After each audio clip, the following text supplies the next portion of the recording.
शिक्षा और संस्कृति के संवर्धन के लिए आयोजित इस समारोह में हम माननीय प्रधानमंत्री महोदय का हृदय से स्वागत करते हैं और अपने प्रणाम उनके चरणों में समर्पित करते हैं। सबसे पहले हम स्वागत करेंगे माननीय प्रधानमंत्री महोदय का, क्योंकि आज 1115 करोड़ की लागत से 16 अटल आवासीय विद्यालयों का लोकार्पण होना है और माननीय प्रधानमंत्री जी की प्रेरणा से काशी सांसद सांस्कृतिक महोत्सव के विजेताओं को पुरस्कार दिया जाना है और इसी के साथ उस महोत्सव का समापन भी होना है। साथ ही हम माननीय मुख्यमंत्री महोदय का भी हृदय से स्वागत करते हैं तालियों के प्रणाम के साथ और मंचासीन समस्त अतिथियों का स्वागत करते हैं। और अब मैं बहुत ही आदर के साथ माननीय मुख्यमंत्री महोदय से अनुरोध करूंगी कि हम सब की ओर से माननीय प्रधानमंत्री महोदय को अंग वस्त्र भेंट कर उनका स्वागत करें, अभिनंदन करें। काशी सांसद सांस्कृतिक महोत्सव की ओर से ये अंग वस्त्र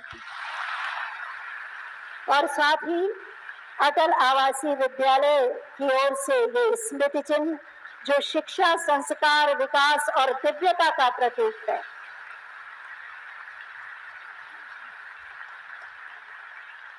बहुत बहुत धन्यवाद। माननीय प्रधानमंत्री जी की प्रेरणा और मार्गदर्शन से उत्तर प्रदेश को कीर्तिमानों के शिखर पर ले जा रहे हैं माननीय मुख्यमंत्री माननीय श्री योगी आदित्यनाथ जी। मैं बहुत ही आदर के साथ उनसे अनुरोध करूंगी कि अपने उद्बोधन से सभी का स्वागत करें।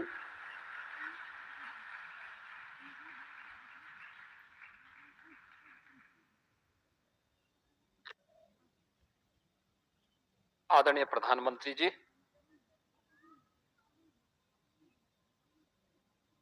नए भारत को वैश्विक मंच पर प्रतिष्ठा दिलाने, भारत की 140 करोड़ की आबादी की आशा और आकांक्षाओं को एक नई उड़ान देने के साथ ही दुनिया की सबसे प्राचीन नगरी, आध्यात्मिक और सांस्कृतिक नगरी के रूप में विख्यात अविनाशी काशी को आपने जो एक नई पहचान दी है, आज आपका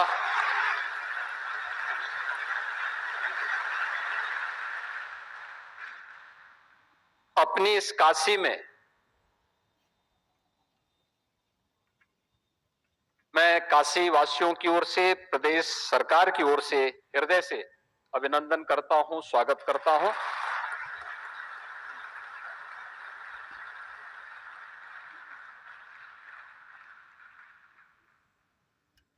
आप जब भी काशी में आते हैं या तो कुछ न कुछ देश के अंदर नया कुछ दे करके आते हैं और इस बार आपका विजिट अनेक उपलब्धियों से भरा हुआ है। चंद्रयान की सफलतम और अभूतपूर्व सफलता के बाद दुनिया के G20 समूह, यानी जो दुनिया का नेतृत्व करते हैं, वसुधैव कुटुंबकम के भाव को वैश्विक मंच पर जिस सफलता से भारत की शक्ति और सामर्थ्य को दुनिया के नेताओं ने देखा है,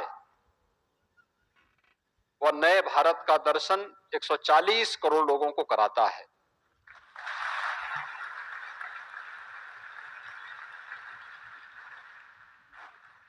अब सूर्य भी हम सब के लिए बहुत आसान और उनके रहस्यों को जानने का एक माध्यम बनेगा। आदित्य-1 का L1 का सफल प्रक्षेपण और संसद के इस विशेष सत्र में नारी शक्ति वंदन अधिनियम का पास होना भारत की मातृशक्ति की सशक्तिकरण की दिशा में उठाए गए महत्वपूर्ण कदम है। सचमुच पिछले 9.5 वर्ष के अंदर एक नई ताकत के रूप में भरते हुए भारत को दुनिया ने देखा है और हम सब सौभाग्यशाली हैं कि आपके नेतृत्व में यह सब तारे हम लोग अपनी आंखों से देख रहे हैं, हर भारतवासी देख रहा है, आपके नेतृत्व पर गौरव की अनुभूति करता है। समाज के हर तबके के विकास के लिए जो कार्य योजना आपने बनाई उसको प्रभावी ढंग से कैसे लागू करना है, यह आपके नेतृत्व क्षमता से हम सब सीखते हैं, पूरा देश सीखता है, एक नई प्रेरणा और प्रकाश प्राप्त करता है। अभिनव योजनाओं को बनाना और उसको प्रभावी ढंग से क्रियान्वयन करना, यह एक अद्भुत कला और अद्भुत नेतृत्व क्षमता आपकी हम सब के लिए प्रेरणादायी है। और आज इस चौथे कार्यक्रम में, यानी आपने देखा होगा 12 बजे प्रधानमंत्री जी ने लैंडिंग की, उसके बाद दिल्ली में भी कार्यक्रम आयोजित करने के बाद फिर दिल्ली से काशी में आए, काशी में आने के बाद पहले गजारी में इंटरनेशनल क्रिकेट स्टेडियम का शिलान्यास किया।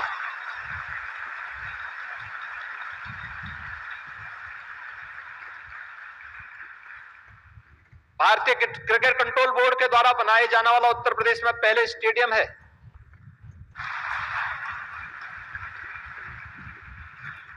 काशी और पूर्वी उत्तर प्रदेश की बहनों के द्वारा आदरणीय प्रधानमंत्री जी के द्वारा नारी शक्ति वंदन अधिनियम के पारित होने पर अभिनंदन का एक कार्यक्रम संपूर्णानंद संस्कृत विश्वविद्यालय के प्रांगण में आयोजित था।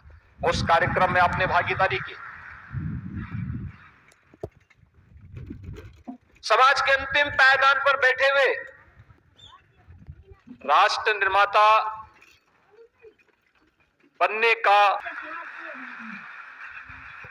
और अब उन विद्यालयों के लोकार्पण के साथ ही संस्कृति कर्मियों का सम्मान,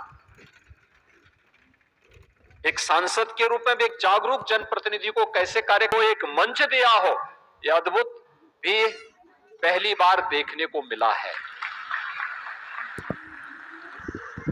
माध्यम से भाग लिया 18 अटल आवासीय विद्यालय जो प्रदेश के अंदर पहला सत्र उनका प्रारंभ हो। इस वर्ष तक के अधिक के कलाकारों ने इसमें अपनी प्रतिभा का प्रदर्शन किया। संगीत की तीनों विधाओं में गायन, वादन, नृत्य और नाट्य अभिनय के माध्यम से सबसे पहले एकल समूह के विजेता, एकल वर्ग के विजेता सामने आएंगे। मैं माननीय प्रधानमंत्री महोदय से अनुरोध करूंगी कि इन्हें प्रमाण पत्र और मेडल देकर पुरस्कृत करें। एकल श्रेणी में सबसे पहले श्री कृष्णा मिश्रा 10 से 18 वर्ष की आयु वर्ग में सितार वादन के माध्यम से आपने प्रथम पुरस्कार पाया। बनारस घराने से ताल्लुक रखते हैं, पारिवारिक पृष्ठभूमि भी संगीत की रही है। तालियों का आशीर्वाद का प्रदर्शन किया और पुरस्कृत हो रही हैं। विधिवत शिक्षा ली है आपने शास्त्रीय गायन की और आज पुरस्कार द्वारा और आगे जाने की ललक के साथ सम्मानित किया जा रहा है। शिक्षा का भी एक बड़ा केंद्र रहा है। बनारस की शैक्षणिक सफलता का सबसे बड़ा आधार है इसका सर्व समावेशी स्वभाव। देश और दुनिया के कोने कोने से आकर लोग यहां पढ़ाई करते हैं। आज भी दुनिया के कितने ही देशों से लोग यहां संस्कृत सीखने आते हैं, ज्ञान लेने आते हैं। आज हमने इसी भावना को केंद्र में रखकर यहां से अटल आवासीय विद्यालयों का शुभारंभ किया है। आज जिन अटल आवासीय विद्यालयों का लोकार्पण हुआ है उन पर करीब 1100 करोड़ रुपए खर्च किए गए हैं। और ये स्कूल, इतने भव्य स्कूल, हमारे श्रमिक, हमारे हम मजदूरी करने वाले जो लोग हैं और समाज के जो सबसे कमजोर वर्ग हैं उनके बेटे बेटियों के लिए किया गया काम है और इससे उनको